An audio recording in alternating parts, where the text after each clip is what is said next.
ስሚ ብዬ ከዛ ቀጥልላችሁ አሁን ሁለት ፍቅረኛሞች ነበሩ። ሁለቱም በጣም ይፈቃቀራሉ፣ በጣም ይወዳዳሉ ነበር እና አንድ ቀን ብዙ ቀን ነበር የተጣሉትና ተመልሰው ይገናኙ ነበር። ያ መጀመሪያ ቀን እሱ ቀለበት አድርጋ ነበረችና እሱ ሰው ነበረ። ከዛ እንደ ድንገት ሆና እሷ ውጭ ሀገር ሄደችና ከሌላ ሰው ጋር ቀለበት አደረገችው።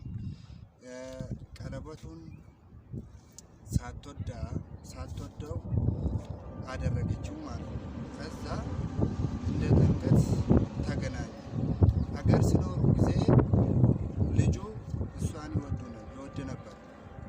እሷ ልጁን እንዲህ እንደ ሰውነት እንደ ዝምድነት ነገር ትወድ ነበረች። ከዛ እንዲህ ተፈቃቅረው እያሉ ልጁ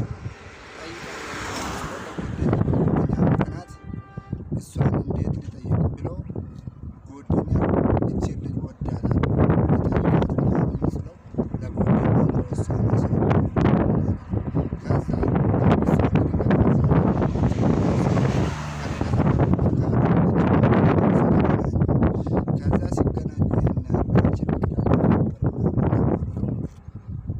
ሲነጋገሩ እሷ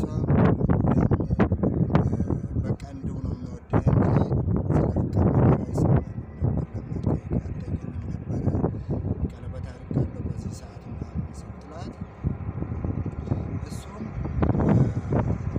ይሄ ነገር እውነት ነው ግን እጠብቅሻለሁ በጣም አንቺ ለእኔ እንደምትሆኚ እፈልግሽ ነበረ በፊት አሁንም እፈልግሻለሁ እጠብቅሻለሁ አለ እና ከዛ እንደዛ እያወሩ ቀለበት ያደረገው ሰው አጥፍቶ በጥፋቱ ተገኝቶ ከዛ ከሱ ጋር ተለያዩና አሁን ከዚህ ከፍቅረኛ ጋር ተፈቃቀሉ ነበር።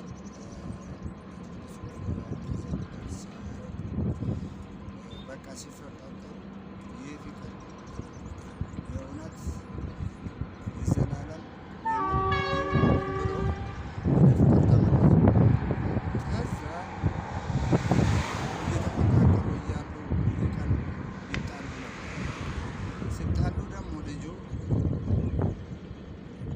አንድ ቀን እሷ ታሪክ አንስታ ቀለበት ያደረገው ሰውዬው ጋር የነበረው ታሪክ ነግራት ነበረች እና ከዛ እሷ እንደዛ ስታደርጉ እንደ ድንገት ባለጌ ነሽ ብሎ ሲቀልድበት ልጅቷ የእውነት መስሎበት በጣም ተናዳ ነበረች። አለቀሰችው።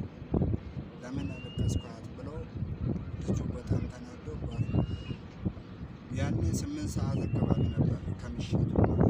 ከዛ በዛ ሰዓት ወጥቶ አመር ላይ ወድቆ በጣም ታሞ ያንን ምሽት እዛ አድሮ ጠዋት ቤተሰብ መጥቶ አንስቶ ነበር እና ልጁንም ሐኪም ቤት አደረሱና ተሽሎበት መናገር አቅቶት ነበር። ያኔ አይናገርም፣ ዝም ብሎ ነበር። ከዛ ሐኪም ቤት አድርሶ ምን አድርጎ ከዛ ተሽሎበት ሲነሳ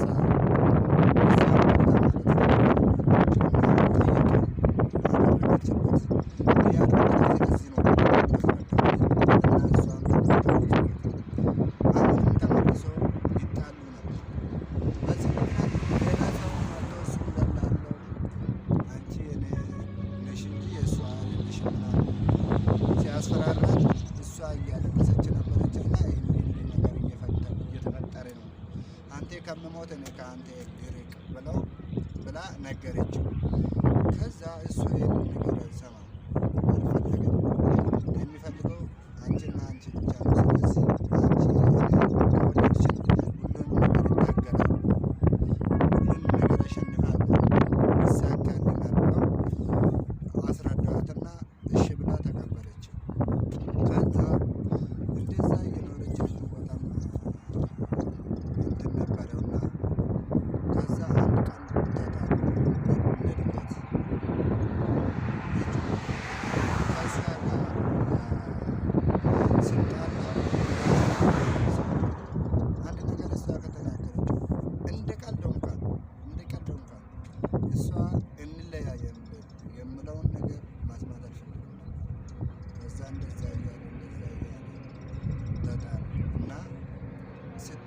ሲጣሉ ደግሞ መጨረሻ ነው ሙቃም ማለታችን እንዴት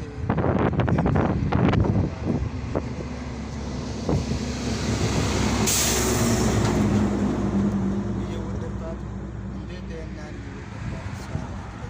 ብለው ተናዶ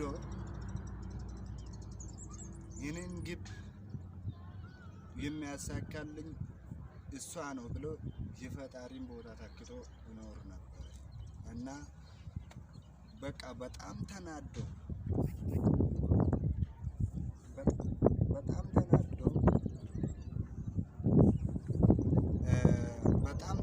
ከዛ አሁን እየተነጋገሩ እያሉ አንድ ሙዚቀኛ ለምሳሌ ወስዶት የእሱ ፍቅር ያስቀናል እያሉ አብሮ ያወሩ ነበር እና ልጅቷ በጣም ምስኪን ልጅ ነው፣ በጣም ምስኪን ሰውዬው ነው ብለው ያ ዘፋኝ ስለ ዘፋኝ ነገረች። ከዛ እኔም ዘፈን ባላወጣልሽም እንደሱ ብዙ